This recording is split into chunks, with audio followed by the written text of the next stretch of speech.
Hello everybody.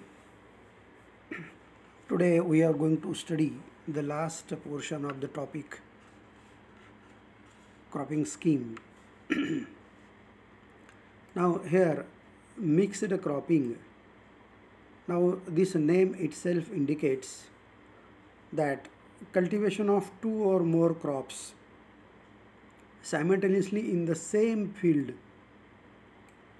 without keeping their identity with respect to the field, that is called mixed cropping. For example, we can grow maize, cowpea, or we can grow jawar plus tur or wheat plus mustard, but the number of these crops differ. Now here mixed cropping, two or more crops we are growing on a row pattern. So the land is same, crops are different, and here in this case there are two crops. One is a main crop and another is a subsidiary crop or secondary crop. For example, jawar is a main crop. We can grow jawar plus tur, which tur is a secondary or a subsidiary crop. So this is practiced in dryland areas in our country, and this is a very profitable and good system of farming. So here the proportion of mixture of crops depends upon different factors like the kind of soil, the climatic conditions, purpose of growing, water availability, labor availability. So there are different factors. So but the important thing that this mixed cropping should meet the requirement of family. Which are the requirements of cereals, of pulses, vegetables. Means we have to grow such crops in mixed cropping which can provide these things for family of the farmer. Now have a look at this picture. Here mixed cropping is done, but this picture is not clear. See here which are the principles of mixed cropping. Now here in this case of principles, we can see that cereals should be mixed with legumes. For example, jawar plus tur or wheat plus gram. So this is the first important principle of mixed cropping. Why it is so? Because legumes like tur and gram do have nitrogen fixing capacities in their root nodules. So legumes increase the fertility in soil, but that is not with the case of jawar. Now what is the second principle? That tall growing plants or crops should be sown with dwarf plants. For example, maize plus mung. Mung is a short plant or dwarf plant. Maize is a tall plant, or we can also grow udid. So why this should be used? Because tall plant will not compete with the dwarf plant. Means there will be no competition for space and air and nutrients also. So both of the kinds of crops can be grown properly. Now what is the another principle of mixed cropping? Tap rooted crops should be mixed with adventitious rooted crops. For example, this kidney bean can be mixed with jawar. Now this kidney bean or pulses have taproot system. Cereal crops or the crops of Gramineae family have adventitious root system. So they should be mixed together. Again, it is the same reason that adventitious roots grow on the upper layer of soil, while taproot grow in deeper layer of soil. So there will be no competition between tap-rooted and adventitious rooted crops and they can grow properly. Another principle that bushy crops should be grown with erect crops. For example, erect crops means like jawar, bajri, all cereal crops are erect. They grow straight on the soil. But bushy crop like tur is a bushy crop. So uh, they should be mixed together. Then the crops should not be grown together having similar insect pest diseases. This is the most important principle. If we grow the crops of same family or similar nature, then there will be more infestation of pests and diseases. So when we grow jawar and tur, the pests of jawar and pests of tur are different. Diseases are also different. So there will be less infestation and less damage to the crops. Then the last, that long and short durational crops should be mixed together. Again, same example we can take. Jawar is a short duration crop, tur is a long duration crop. So likewise they should be mixed together. What is the reason? Because the harvesting time will be different, and it will be easy for the farmer for harvesting work and post harvest works. Now let us go to advantages of mixed cropping. There are different advantages. We can see that the risk of failure of crop can be reduced. For example, we have studied there are two crops, main crop and subsidiary crop. If main crop is attacked by pest or disease and lost, then the farmer can get secondary crop. If the secondary crop is affected by pests and diseases, then farmer can at least get primary crop. So we can grow wheat plus gram. So it is, the purpose is same. Now generally it doesn't happen that both kinds of crops get affected by pests and diseases. So mixed cropping reduces the risk of loss due to pests and diseases. This also, mixed cropping also helps for maintaining fertility of soil. Why it is so? Because it is because of legumes. When we grow pulses or legumes like tur, moong, udid, along with the cereal crops, they will maintain the fertility of soil. Then another advantage, that the farmer gets assured of food. Means if we grow cereals and pulses and oilseed, means the farmer can get food, oilseed, pulses, means all requirements of farmer and his family can be fulfilled. Cattle feed, the farmer also can get cattle feed for his animals. Then cash returns, the farmer also can get cash returns from irrigated crops. So irrigated crops also can be mixed while adopting mixed cropping. Then better utilization of land. This is most important, that whatever land we do have, we can get 200 or 300% use of that land, and we can use the labor throughout the year. Then we can also take utilize the available space in the soil. Nutrients also can be made available to the crops. For example, some nutrients are in upper layer of soil, means about 30 centimeter. Some nutrients remain at the depth of 20 to 30 centimeter. So the deep rooted or tap rooted crops can get nutrients from the lower level, while the adventitious rooted crops can get nutrients from upper level. So there is good utilization of space and nutrients. Then there is a better use of soil moisture. Again the same thing is there. Soil moisture cannot be the similar at all levels in soil. So whatever moisture is available, that can be used by all crops. That will help to reduce the soil erosion. This is the most important advantage of mixed cropping. What happens that the adventitious rooted crops hold the roots in the upper layers of soil, while the legumes hold the soil in lower levels of soil.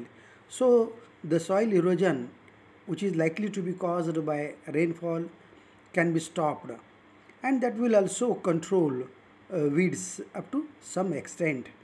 These are the important advantages of this mixed cropping. But still, there are some disadvantages. Now, let us have a look at the disadvantages of mixed cropping. It spreads pests and diseases. For example, if we cultivate groundnut and castor, because castor spreads pest called castor semilooper, and that will also attack on groundnut. So this is a minor disadvantage. There is a difficulty in management because all crops, main crop and secondary crops, do have different requirements of nutrients, water and season, and pest control, disease control. So different requirements are there. These are to be fulfilled, so it is difficult for the farmer to do. Then another disadvantage, that labor saving implements and machinery cannot be used, because when there is a mixed cropping, then it is difficult to use machinery like harvesting machinery or like that, because these mixed crops prevent use of these machines, or it is difficult for that purpose. Plowing is also difficult, immediately harvesting of the crop. For example, we have harvested jawar, but still tur is there in the soil because it has long duration, so it is difficult for plowing the field when tur is there in the soil. Then yield of main crop may reduce, is always less than the grown as a sole crop. As we have studied earlier, sole crop means it is that crop that in the entire field only one crop is grown, that is called sole crop. Suppose, for example, only sugar cane is grown, that is a sole crop. Only jawar is grown, sole crop. But we are growing jawar plus tur, jawar plus moog. So here we are growing mixed crop. So the area under main crop is reduced. Because of that, the yield of main crop is comparatively less as sole crop. Then the another disadvantage, that it reduces acreage of main crop. It is the same reason as we have studied. It may also reduce quality of produce, but it does not mean that the entire quality is reduced. But to some extent, it may reduce the quality. Now, characteristics of a good secondary crop or subsidiary crop in mixed cropping. We have studied that jawar plus tur or jawar plus tur and moog. So tur and moog are secondary crops or subsidiary crops. Now, how these crops are to be selected? First of all, the crops should be as possible legume crops. The mixed crops or the secondary crops should mature earlier or later than the main crop. Means the harvesting time of main crop should not be same that of the subsidiary crop. The subsidiary crop should have different growth habit. Like if the subsidiary crop is bushy type, then the main crop should be erect one. Then the nutrient requirements should be also different. Then both of the crops should not be similar requirement in climatic requirements. Then they should have different rooting depths. This is very important. One should be adventitious, another should be tap rooted systems. Otherwise, it will cause competition amongst the crop and there will be failure. Now come to another system, strip cropping. As the name itself indicates, strip. This is a strip. So what happens in this strip cropping? It is a growing of erosion permitting crops and erosion resisting crops. in alternate strip cross across the slope of land. Now have a look that there are two kinds of crops. One, this is a uh, this is a growing erosion permitting crops, and second, erosion resisting crops. Erosion permitting crops means such crops which have the roots grow in lower level of soil. So because of that the soil erosion takes place. But the crops which do have taproot system, they hold the soil for longer time. So such crops like tur, moong, udid, they are erosion resisting crops. So we have to grow these crops in alternate strips. Example, so this jawar and bajra, these are erosion permitting crops because their root system is adventitious. So there will be more runoff water and soil will lost. But the pulses crops or legumes we can say, like groundnut and soybean, kidney bean, horse gram, they are called erosion resisting crops. Why? Because they have taproot system and they hold the soil very tightly, so they do not allow runoff water. So soil is not carried much. Then the soil which flows from the strip of erosion permitting, this is important sentence, the soil which flows from the strips of erosion permitting crops is caught by alternative strips of legume crops. Suppose water is moving between the erosion permitting crops like cereals, but that water will be caught by the legume crops. So there will be no erosion or less erosion. So that will the obstructing, that will obstruct, that will stop the runoff and filter the soil. So this is a very important principle of strip cropping. Now here strip cropping of bajra and groundnut can be grown, that will stop the erosion. Now let us study sequence cropping. Now sequence cropping means it is growing of two or more crops in sequence on the same piece of land. So this sequence crops are maintained season after season or 1 year to many years. Means sequence is to be first of all decided, sequence of crops is to be decided, and that can be maintained for longer year. Now this depends upon several factors. Means how to take sequence cropping depends upon several factors like water availability, agroclimatic situation or conditions, farmer's preference, means requirement of his family, price of the produce, suitability of soil for raising the crop, and many another factors are there. But important thing to be considered that economic return per unit area, utilization of land and other resources should be considered with giving priority. So as per these things sequence cropping can be decided. Now interaction in sequence cropping.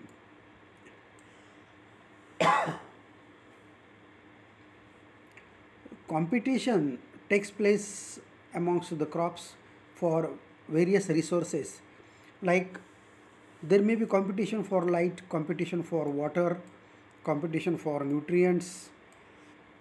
That happens in mixed cropping, but it does not happen in sole cropping. Uh, when sole crops are grown in sequence, there will be no such competition. So, but it may occur in relay cropping also. So, what is the important purpose of sequential cropping is to increase the use of solar radiation. Means to get maximum benefit of solar radiation, sunlight, this sequential cropping is to be adapted. So this can be achieved by longer field duration and rapid ground coverage. Ground coverage, it means that if dense cropping is done, that will cover more and more ground. So crops are to be raised in sequence one another to keep the land occupied for longer time. Means what is the purpose? The land should be kept occupied for longer time. That is the main purpose of sequential cropping. I again think that if the crop development is slow, then the much of the solar radiation reaches the ground. So solar radiation means not only sun rays, but the temperature we get from the sunlight should reach to the soil. And here in this case, that will, if that is happening, if the soil cover is less, there will be more evaporational loss from the surface. So in sequential cropping, the soil is covered, so there will be less evaporational loss from soil. Now in sequential cropping, the preceding crop has considerable influence on the succeeding crops. First crop, then another crop. So first, if there is effect of first crop on the second crop means succeeding crop. Now what is the effect? Because there may be presence of allelopathic effects, effects of weeds, effects of fertilizers, pest. There may be residual effects of pest diseases, because the pathogens of pests and diseases may remain hidden in the soil, and they will affect the succeeding crop, coming crop. Then the field preparation is also difficult, particularly in after rice crop, because soil structure is destroyed. We have studied that in rice, puddling is done, all puddled, all mud is made, so that will destroy the soil structure. But the crops like sorghum and sunflower, they leave toxic chemicals in the soil. So these toxic chemicals affect germination of the secondary crop or succeeding crop. It's sometimes the phosphorus, whatever we apply in the soil, that is also available to the secondary crop. That is a benefit. So in sequential cropping, there are some benefits, there are some disadvantages or loss also.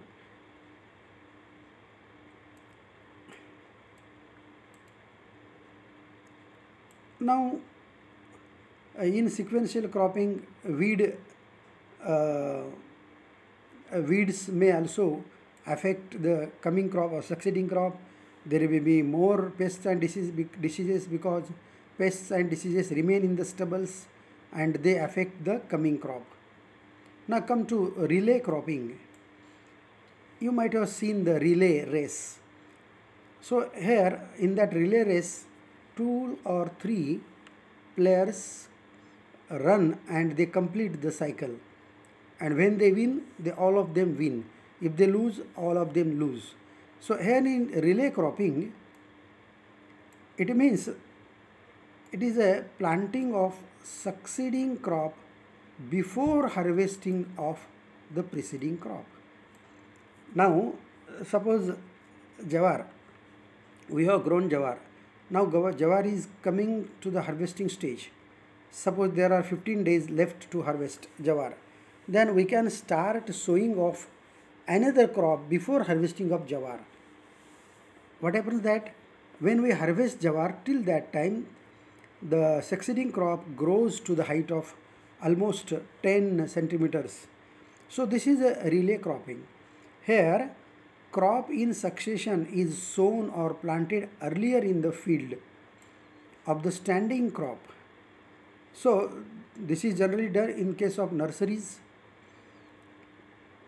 when the crop is still standing, and then in that case the seedlings of another crops can be transplanted. For example, jute and rice, mustard and onion. Likewise, the farm resources like land, labor, water, capital, and all other infrastructures are sufficiently used. This is the benefit of relay cropping. When the land is limited, then this intensive cropping is to be adopted. So relay cropping is also called intensive cropping. This will help to utilize the available water and labor. When sufficient or cheap labor is available, we can also grow vegetable crops, including this cropping system. Then the multi-storied cropping. Storied, you have seen multi-storied building, but here in this case multi-storied cropping means two or more crops are grown on the same piece of land according to their height. It is called multi-story cropping. So this height is important. As per their height it is to be done. So generally it is followed in Konkan region,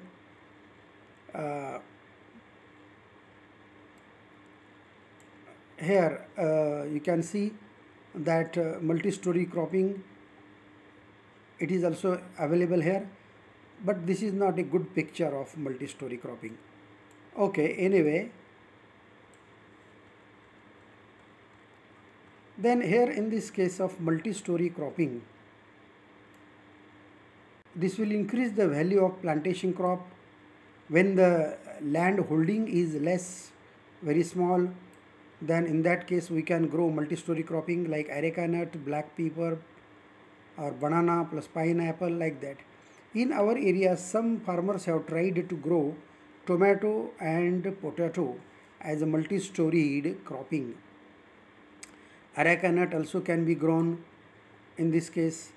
So with the help of areca nut, black pepper may also grow with the help of trunk. So between two areca nut trees, papaya or banana also can be planted likewise. Then come to the another one, that is a catch cropping. Catch, when the secondary crop or subsidiary crop is grown, between the gap of widely spaced crop, or when a subsidiary crop is grown in a gap between two major crops of different seasons, or when contingent crop is grown to catch the season. Here it is to catch the season under the circumstances of total failure. It is called catch cropping. So you may feel that this looks like mixed cropping, but it is not so. It is not like intercropping also. So when there is a more space, widely spaced crops are there, between the widely spaced crop we can grow secondary crop or subsidiary crop. For example, sugarcane and potato. We can grow potato in sugarcane rows. We can grow green gram in sugarcane rows also. So this is called catch cropping. Means we can get additional crop in addition to the main crop. This is a catch cropping. So these things are there. So this is over. This topic is over. Thank you.